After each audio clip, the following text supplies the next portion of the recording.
Hey everyone, so you've been watching my videos on the progress of this house. We've had a couple hiccups. I am a pretty experienced flipper. I've done probably, I don't know, around 50 properties, and this is definitely one that will hit my resume. Now, the contractor wants it to be ready to go this weekend, and he promised it would be, and I was planning on listing it this weekend. However, a couple problems on why I'm not going to list it. Number one is that pole is supposed to be replaced. These windows, well, the windows are going to be an exception because they're on back order. That's going to be my one exception, okay? So I'm going to go ahead and get the windows ordered, and on the ad, it's going to say windows coming. Okay, as I walk into the property, there's not much lights because they've been taken out, but I'm really happy with the number of things. I mean, the work on this is quality work.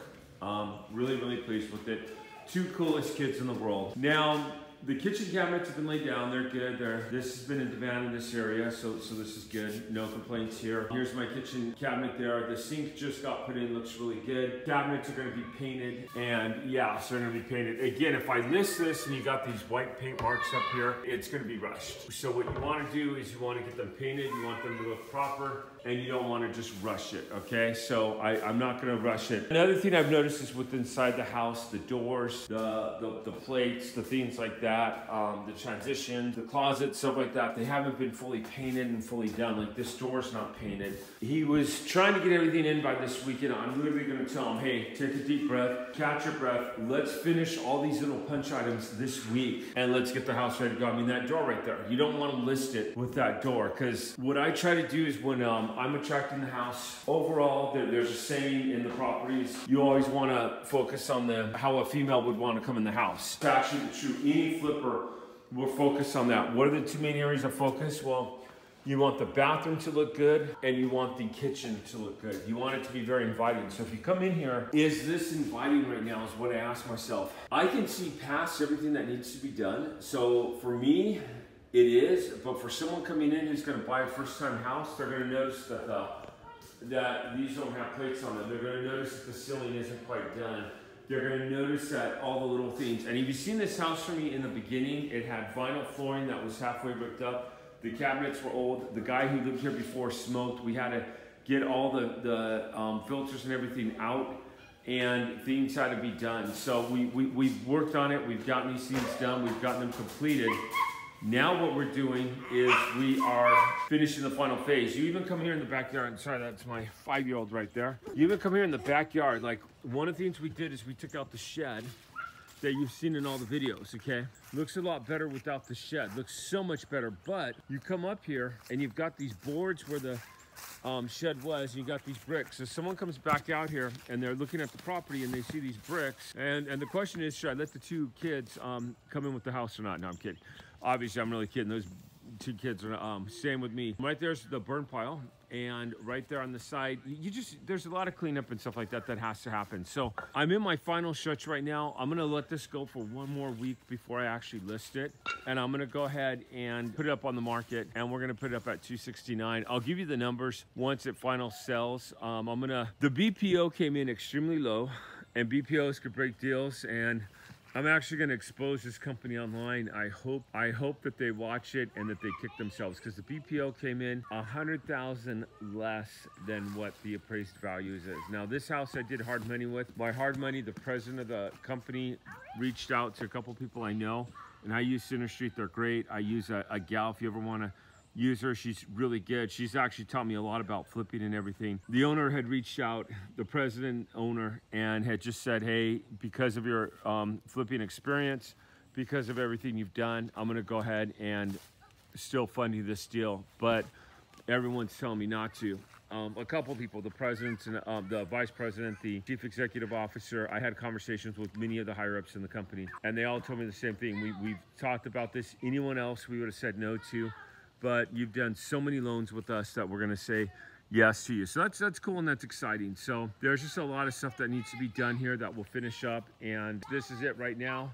The backyard we need to clean up, like the poles got taken out, that burn pile got taken out, the Those were for the laundry, to hang your laundry, the clothesline. There's also steps on the other shed that need to be done. There's some brickwork that needs to be touched up. I mean, those little punch items will make the difference between a $200,000 price and a $269, or a $259 and a $269.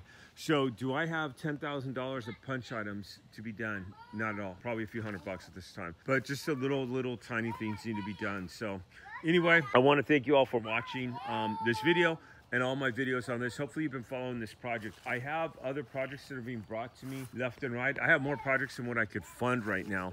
I won't be able to do every single project that I have, but yeah, it's just, and this is a hobby for me. If you know me, Surplus Fund is my main hobby. And here's the thing, people say, well, you know that I'll do Surplus Fund. So the question is why would I do Surplus Funds over this? Well, I have someone in my program that just forwarded me over her first check in 2 weeks of $12,000. For me, I would rather be making $3,600 doing that several times a month rather than this. Like, you look at this, it's this was $113,000 to purchase, and then I've got money for contractors, I've got house payments, I've got insurance costs, I've got overhead, I've got contractors to pay, I've got a lot of overhead. Now, I know how to flip, and I've done this enough where it's a science, okay? 100% science. So with that being said, I'm gonna do these because I have someone that comes out, manages these for me, and I say, hey, here's what I want done. Boom, they do them. I know how to do them. I know how to get the financing for a project like this, 100%. So for me, I will always do flips, but this is something like, this house got brought to me by someone who says, hey, I know you're a flipper. I think there's money to be made here, and she was right, it was. The second house, my next project, same thing. The guy came up to me and said, I know you're a flipper. That one is in escrow as we speak, and this one will close, and I'll open up that one. I'll have my project manager go up. I'm gonna say, hey, here's what I want done. We're gonna do it. That one's a real simple one. It just needs a few items, and then I'll go to my next one. I don't know if I've ever had a house with this kind of spread on it, on what I believe I'll make on it, and it's been really decent. My next one, the spread isn't quite as large. It's about half of this one, but I've never bought a house in such good condition. Maybe once or twice close to it, but there's always a story to be told on this. So I hope that helps, and I hope the story about flipping properties and surplus funds, I mean, you guys all know me. You guys all know that I'm the Surplus Fund guys. I've worked with a lot of great partners. Spencer, he's one of the best marketers I know, and the guy has a huge heart in the business. I love teaming up with the entire team. We've got about 18, 19 people on our team, and we're still growing. And why would I rather do that than this? I mean, and people say, well, you can make money on this. Well, like I said, you've got the overhead, you've got the politicals, you've got the inspections, you've got the clearance, you've got things that you have to have done. Like the HVAC, does it meet the electrical? There's a septic tank on this one. Does it meet the electrical? I mean, you're dealing with a ton of overhead. With surplus funds, you're kind of doing the same thing, but boom, you find unclaimed funds from a property. Like a couple weeks ago, I just found one, 18,000. I've talked about this one online. She signed the contract. Roughly, I'll make 30% of that. I'll make somewhere around 5,500 on this one. It's north of 18,000, so I'll make about 5,500. And you do 2 or 3 of those a month, and you're making 15, 20,000 a month. You do a house like this, you're typical rehab is if you're lucky and you know what you're doing, you might make, and everyone always says they want to be a house flipper. Well, the money involved to do something like this overall project is probably going to be all in. I'm guessing at around 160, give or take a few thousand. I haven't really done my numbers. I have to do that. But it's like 160,000. Now you do hard money, and people say, oh, I could do hard money. Well, let's say you're buying a house for 100,000. Any first-time flipper will probably have to come in with between 30 to 40% down. That's 30 to 40,000. With me, I think I was able to do this in 10%. Again, I have to look at my numbers. I definitely have an advantage because I've done a number of these. I got my truck right there. You guys kind of see it. I'm able to run, pick stuff up. I'm able to save costs, although I haven't done that with this house.